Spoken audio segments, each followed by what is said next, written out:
Hi, I'm Alex GOLDFAYN. Thanks for watching. We're talking about my new book, Evangelist Marketing, what Apple, Amazon, and Netflix understand about their customers that your company probably doesn't.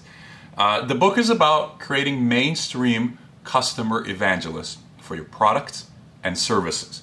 And I want to talk to you about the very first step today. This is chapter 4 in the book.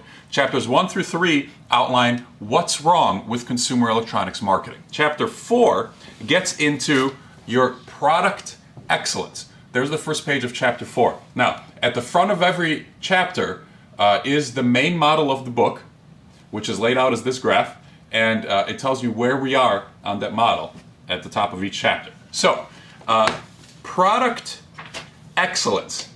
And the model here is that pyramid on the left-hand side page. And the pyramid, as you start on the bottom, most products have the base of the pyramid, and as you move upwards, it gets more and more rare that products feature those parts of product excellence. Now, so the bottom part of the pyramid is that product must function as described, meaning if you promise that your camera will take 8 megapixel pictures, it must take 8 megapixel pictures. You've got to do what you say. If you promise that your smartphone will connect to the internet, that's what it's got to do. So the vast majority of products on the market have that, meaning the vast majority of products that make it to retail have to overcome a series of barriers to get there, and one of those barriers is you've got to do what you say. So if you're on the market, your product already does what you promise, probably. I'm assuming, but it's a pretty safe assumption. The second part of the pyramid is the product must exceed high consumer expectations, meaning there are additional functions which surprise people. For example, on Amazon's Kindle, most people are surprised that they can pick up the book on their smartphone or on their other tablet or on their computer and then come back to their Kindle and be on the actual page that they left off on. That's an additional product surprise. That's the second part of the pyramid. The third part of the pyramid here is that it makes people feel like they were missing something before they owned your product. That's the third step. Your product should make people feel like they were missing something before they owned it. For example, when people get an iPad or an iPhone, after a little while, when the product is integrated into their life, they can't imagine living without it.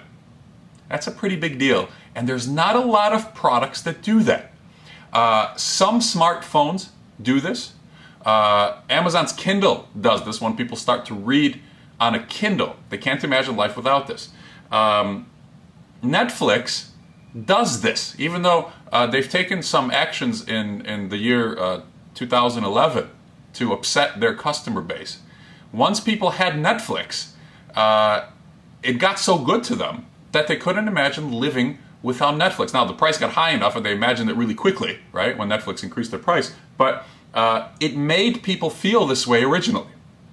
Step 4, deep lifestyle integration. So it's got to be used in their personal life and in their business life. It's got to be used with their family. For example, smartphones connect you to your family when you're away from the world, right? That's a product that is particularly excellent when it comes to this model. That's reached the fourth step of the model.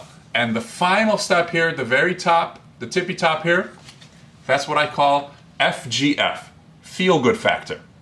Your product must make people feel really good when they use it and when they think about it by extension. Again, I keep going back to the best products. The iPhone, the iPad, the Kindle, the Mac does this. There aren't many. Netflix probably gave away its feel-good factor when they increased prices by 60% on most people.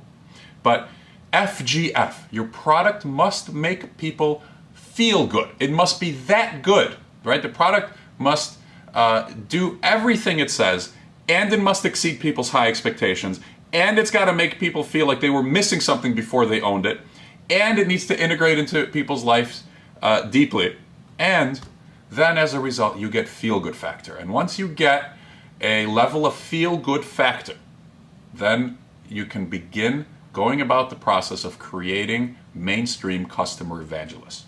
Thank you for watching. Again, the book is called Evangelist Marketing. It's available at all bookstores, available online at Amazon, everywhere. that books are sold. Please take a look at it. Please think about buying it. Again, thanks very much. I'm Alex GOLDFAYN.